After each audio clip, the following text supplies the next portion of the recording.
நெல்லையில் மேயரை கண்டித்து மாநகராட்சி அலுவலக வாசலில் குப்பைகளை கொட்டி திமுக கவுன்சிலர்கள் போராட்டத்தில் ஈடுபட்டனர். கூடுதல் விவரங்களை எமது செய்தியாளர் அமுல் ஜெய்சிங் வழங்க கேட்கலாம்.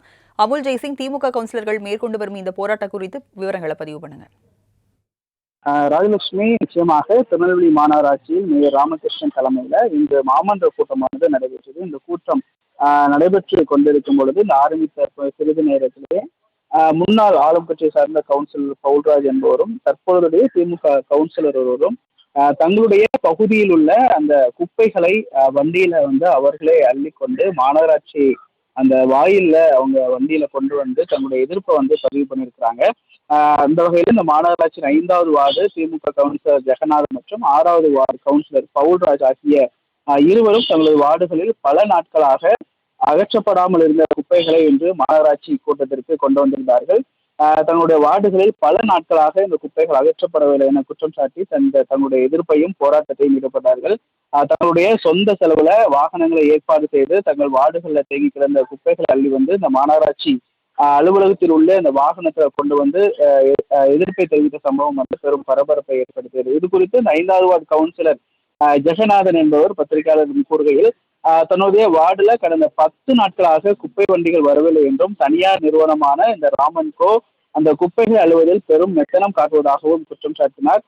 வரி கட்டியும் குப்பைகள் அள்ளவில்லை என்றால் மக்கள் தங்களைத்தான் கேள்வி கேட்கிறார்கள். சில அதிகாரிகள் மற்றும் தனியார் நிறுவனத்தின் அந்த போக்கினால அரசுக்கு கெட்ட பெயர் ஏற்படுத்துவதாகவும் அவர் குற்றம் சாட்டினார். அது மட்டும் இல்லாமல் தொடர்ந்து இந்த 6வது வார்டு கவுன்சிலர் பவுல்ராஜ் என்பவரும் கடந்த 20 நாட்களாக தன்னுடைய வார்டு முழுவதும் குப்பை காடாக காட்சியளிப்பதாக குற்றம் சாட்டியிருக்கிறார். மேயர் அவர்கள் சைக்கிளில் சென்று ஆய்வு செய்வது போல அந்த புகைப்படம் எடுத்து விளம்பரம் தேடிக் கொள்கிறாரே தவிர அந்த வார்டுகளில் உள்ள அந்த குடிநீர், தெருவிளக்கு, குப்பை போன்ற அடிப்படை பிரச்சனைகளை அவர் தீர்ப்பதில்லை என்றும் அவர் தெரிவித்தார். மேலும் ஆணையாளரிடமும் முதல்வர் தனிப்பிரிவுக்கும் புகார் அளித்தும் எந்த பயனும் இல்லை என்றும் அவர் குற்றம் சாட்டினார். குப்பைகளை கொண்டு வந்த அந்த மாநகராட்சி கவுன்சிலர் பவுல்ராஜ் மாநகராட்சி கூட்ட அரங்கிற்கு சென்று மேயர் முன்பு அமர்ந்து தர்ணா போராட்டத்திலும் ஈடுபட்டார். அந்த தூய்மை பணியை மேற்கொள்ளும் அந்த ராமன்கோ நிறுவனத்தை தடை செய்ய வேண்டும் என்றும் அவர் கோரிக்கை வைத்திருந்தார். இப்படி கவுன்சிலர், அதாவது இதே பவுல்ராஜ் திமுகவில் கவுன்சிலராக இருந்து திமுகவில் இருந்து வெளியே வந்தவர். தற்பொழுது ஜெகநாத் என்பவர் தற்போது திமுகவில் கவுன்சிலராக இருப்பவர். இப்படி 5 மற்றும் 6வது வார்டுகளில் உள்ள தங்களுடைய கவுன்சிலர்கள் தங்களுடைய வார்டுகளில் குப்பைகளை அல்லாததால் அதிருப்தி அடைந்து தாங்களே அள்ளி மாநகராட்சி அலுவலக கூட்டரங்கிற்கு கொண்டு வந்த சம்பவம் அங்கு பெரும் பரபரப்பை ஏற்படுத்தியிருக்கிறது. ராஜலட்சுமி, விவரங்களை வழங்கியதற்கு நன்றி அமுல் ஜெய்சிங்.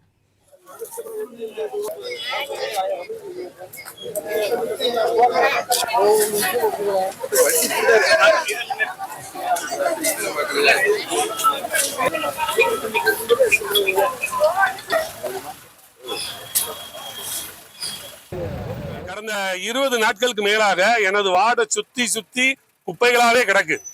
இந்த குப்பை அள்ளும் பணியை திருநெல்வேலி மாநகராட்சியில் ராமன்கோங்கிற தனியார் நிறுவனத்துக்கு கொடுத்தாங்க. அந்த நிறுவனத்துக்கு வீடா குப்பை வாங்கணுங்கிறது தான் கண்டிஷன். அவங்க வீடா குப்பை வாங்கினா எதுக்கு தெருக்கல்ல இவ்வளவு குப்பை கிடக்குங்கிறது எங்களுடைய கேள்வி.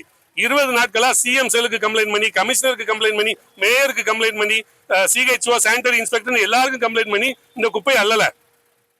10 நாளுக்கு முன்ன ஊட்டி மேயர் சைக்கிள்ல அவருடைய வார்டுல சுத்தினதா ஒரு செய்தி பரவுச்சு.